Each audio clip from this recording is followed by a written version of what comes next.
Hello and very good morning, friends. In this video, we will discuss the polity part of the comparison between the Rigvedic age and the later Vedic age, and we will start comparison between both of them. So, the formula from transformation of Rigvedic to later Vedic in terms of polity is that the Jan-based polity, Jan means a collection of people-based polity, was converted into Janpad-based polity. Means the polity, the administration was based on the Janpad. Janpad means what? A state-based polity. That is in later Vedic age. The polity was what? Janpad. That is, state has been born. So we will look at the some points for that. So in the Rigvedic age, the polity was what? Jan-based polity, and Jan, as I explained earlier, that Jan means collection of people of one tribe, that is one family, like structure. So for example, we have Jan based polity. For example, Bharat tribe was there, Kuru tribe. We have example of these tribes that were present during the Rigvedic age. Now the second point is that the administration, there was absence of administrative structure. There was absence because it was neither the requirement of that age nor the potential. Why not requirement and why not potential? Why not requirement? Because see, it was a polity of it was a collection. This yes, in one tribe, we have a collection of one family. So when the people are of one family or of one tribe, we can say, or of one clan, there's not a requirement of having an administrative structure to rule over them. So it was not a requirement. Why a potential? Because as we know that, as we have studied in the Rigvedic in the previous video, that the economy was what? Subsistence economy. The economy was subsistence, means barely they have something to eat. So how can they have a administrative structure? For administration, we know that taxation is required. So when they have nothing, when they have something, very little amount of grains to eat, how can they have how can they give tax among that? So it was not the potential to have an administrative structure that was being seen late in the later Vedic age. Third thing is that since there were it has been mentioned in NCERT that approximately 100 peoples were there in one tribe. So for that, as we know, some administration must be there. So for that purpose, some assembly was there. For example, Sabha was there, Sabha, Samiti, Vidhata, and Jan. That was the assembly, and Jan was assembly for day-to-day work. Vidhata was for the societal assemblies, for day-to-day functioning of the societies, how society should function. For that purpose, the assembly was there. That is known as Vidhata. And Samiti, as we can say, that the collection of people of elders. And Sabha means all the people. So as we found that in Sabha and Vidhata, the women were also there. So women representation were also there in Sabha and Vidhata. Now, next thing, the king, since there is there is an absence of advance, but there was administration. So for that administration, we have assemblies, and since there is administration, someone must be there who should control it, or who should rather have control over other. So the king, for that purpose, the king was there. The king was one among the equal. The king was one among the equal because they were of the same tribe. So it must have equal representation. That is, the king was not supposed to have a superior power that was seen in the later phase of what history. So the king was elected. The king was elected. We have to say this. Now the fifth thing is that the fifth part is that the absence of standing army. That is, army was not there. Standing army was not there. Why should there be army? Because so you can easily correlate with the economy. Since the economy was subsistence economy. So when you know this, the economy is subsistence, so you can correlate all these things. Since because economy is the mother of polity. So when economy is subsistence, they have barely something to eat, or they do not have a proper mechanism to stable. So there must not be a standing army.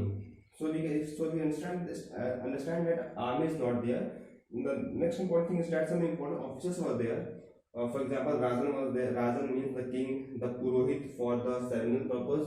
For as the name suggests, Purohit means what? Who does the ceremony. And the next thing is Brahaspati. Brahaspati means that one who, the officer that was related to the land, pastoral land. Since the land, pastoral land is important because the economy was what? Pastoral economy.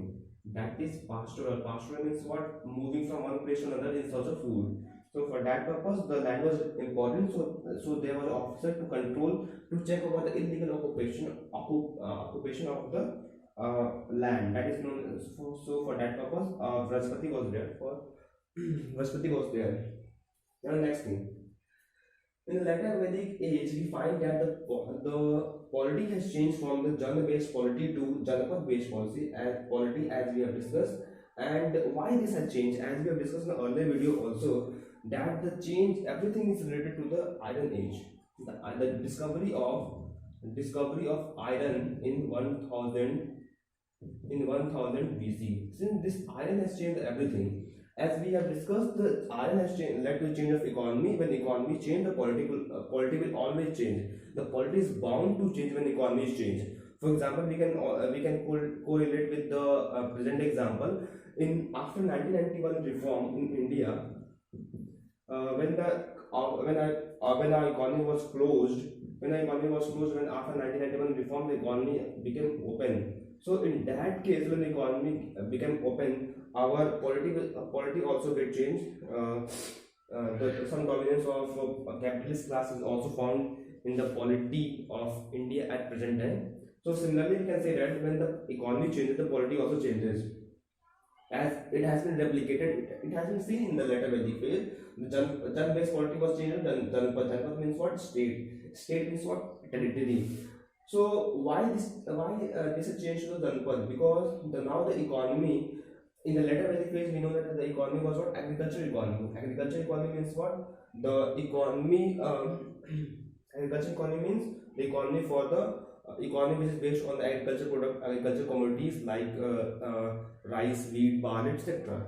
So now when the economy is agriculture, so people have to stay in one place, and now they have everything to eat. So they have surplus. When they have surplus in the amount, so they can so when they have surplus, so they have a stable economy. When they have a stable economy, this led to the formation of a new state, a collection of people who can form a territory, who can form a state-like structure. So that was what? Janpat-based polity. For example, Kuru was a tribe, and the people who live in that area, Kshetra, that is known as Kurukshetra. Panchal, as we say, and also some another. We can say that yes, cities were Kaushambi, and another one is what? Videta, etc. These were cities that were found in the later Vedic phase.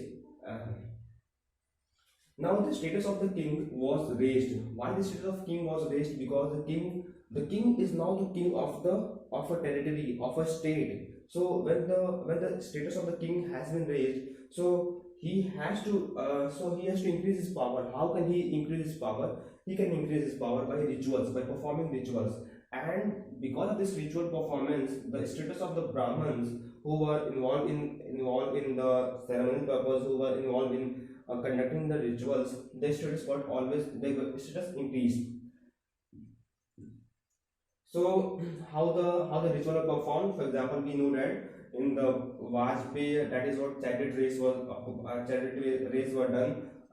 This was a part of ritual, and in which whosoever wins the race, he occupies another area. And Ashwamedh Yagna, as we all know that the yagna was being conducted, and the horse was being left to move in the whole part of the territory of any other kingdom, and whosoever king stopped that horse, he has to fight with another one. So in that way, the ritual performed, and who win over that war, we can say whosoever win, he can now expand his territory. This is how the status of the king got raised.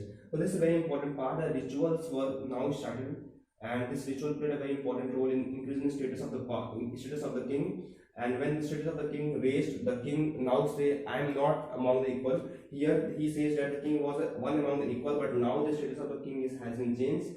And see how everything is changing. Now when there was absence of advanced administrative structure, here the beginning of the advanced administration structure begins, because now they have requirement plus they have also the potential. Why requirement? Because now they have a stable economy, and they were living in one particular place, so they form a territory. When they form a territory, they have to protect themselves, and for that purpose they have to fight war. For that there was army, but there was not stable standing army was not there. But we were discussing here. So we were discussing requirement. So the beginning of advanced structure, because requirement was there, as we have discussed. They have a territory, and now the potential. Why potential? Because now the economy has changed from the subsistence to the agriculture economy. So they have surplus. When they have surplus, they can give some part of it to the state, who is the king. Now the king have something. Now the king can collect the some agriculture commodity from every people, and he can now sell it and have a money.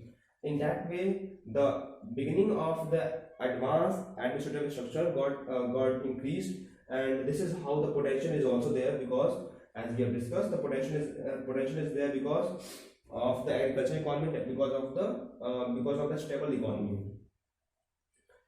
Now the fourth part we have discussed. The fifth part is what the birth of taxation system. The birth of taxation system, because we this all we can relate all each and everything to the agriculture economy, because agriculture, the economy, as we have said, the economy is the mother of the empire. E is equal to E. When the economy is strong, E equal to E. Economy is strong, the empire will be strong. So whenever the economy will change, the empire will also change.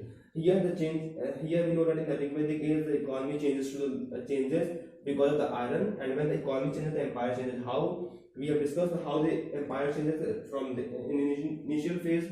In the Rigvedic age there was Jan-based polity. Now the Janpad-based polity was there. So we can say that the polity has changed. So E equal to E, economy equal to empire. So when the empire was born, when a different type of polity was born, we have a taxation system, because the people have sufficient. They can give the surplus part from them to the state, and from there the taxation system was born. And when for that purpose, a Sangriti was an officer who was appointed for collecting the tax. He was known as Sangriti, and he was a very important official. Now, next thing is that the Sabha and Samiti was now the popular assemblies of Rigvedic age was Sabha, Samiti, Vidata, and Jan. Now this Sabha and Samiti got survived, but these two assemblies got dismantled, and these two Sabha and Samiti was dominated by the Brahmins. And we find that the status of the women got decreased in the later Vedic phase. We will discuss how the status of the women got decreased in the societal part, how the society got changed from the Rigvedic to later Vedic phase. I think all this is clear. So thank you very much.